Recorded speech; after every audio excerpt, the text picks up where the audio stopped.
Temaet vårt vann som løsemiddel.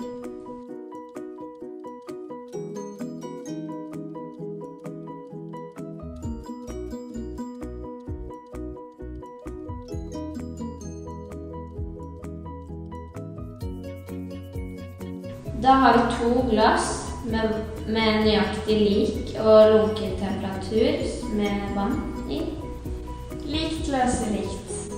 Vi sier dette fordi både vann og sukker, som dipoler, løser seg i hverandre. Sukker løser seg i vann ved at vannmolekylene trekker ioner ut i vannløsningen. Motsatte ladninger tiltrekker hverandre.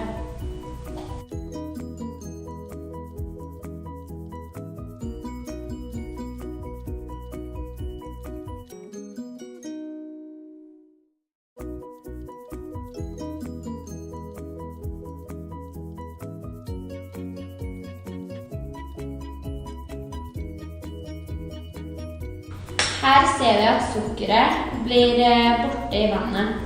Og hvordan oljen skiller seg i vannet.